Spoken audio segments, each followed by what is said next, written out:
Le Covid-19 est un véritable problème de santé publique, un défi thérapeutique pour la communauté scientifique mondiale. À l'heure où se joue donc la survie de toute la planète. Et c'est pour cette raison que je me suis intéressé particulièrement à la recherche scientifique au Cameroun, parce qu'elle se fait dans plusieurs pays, notamment en Occident, avec des pistes d'espoir en termes de traitement par la chloroquine et d'autres thérapeutiques. Et donc, il est important de savoir ce que nous, les Africains, et particulièrement nous, les Camerounais, nous faisons pour pouvoir rentrer dans le concert mondial de la compétition scientifique. Alors, je vous invite d'abord à écouter ce reportage sur les actions du ministère de la Recherche scientifique. Depuis la découverte du mystérieux virus, les regards sont désormais tournés vers eux. Les chercheurs du monde entier ont perdu le sommeil, ceux du Cameroun avec, sous la houlette du ministre de la Recherche scientifique et de l'Innovation. Dans notre centre sur les maladies émergentes et réémergentes, nous avons déjà une sérothèque qui contient au moins près de 1000 sérums qui ont des virus de ce type. Voici le Saint des Saints, le centre de recherche sur les maladies émergentes et réémergentes.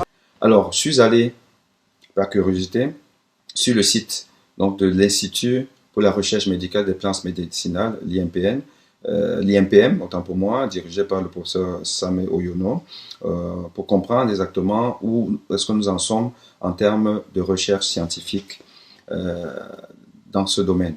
Et curieusement, le site ne renseigne sur aucune publication, aucun travail, aucune information sur les plus de 1000 sérums dont nous parle le professeur Samé Oyono. On se demanderait exactement ce que sont devenus donc ces échantillons, quel a été le travail mené ou qui est mené. Mais absolument aucune information n'est renseignée. Je suis allé plus loin en regardant la bibliographie de cet éminent professeur, directeur donc de l'organisme qui est en charge de la représentation scientifique du Cameroun dans le monde.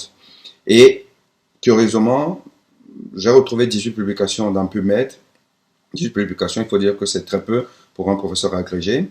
Et de ces 18 publications, il n'y a aucune où il est en premier auteur, donc qui est responsable vraiment de la conduite d'un travail de recherche. Et aucune de ces publications n'est faite dans une revue scientifique à fort impact factor. C'est dire si donc l'impact du Cameroun dans la communauté scientifique mondiale est certainement très marginal. Il faut se poser des questions. Est-ce que nous pouvons mener de la recherche si les leaders qui doivent diriger des équipes sont en retrait en termes de représentation scientifique, en termes d'impact dans la communauté scientifique internationale?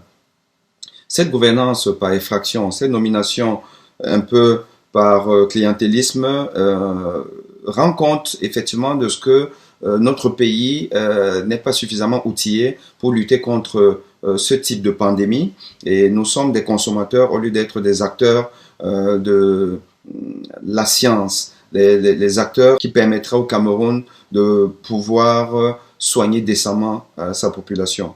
Donc j'appelle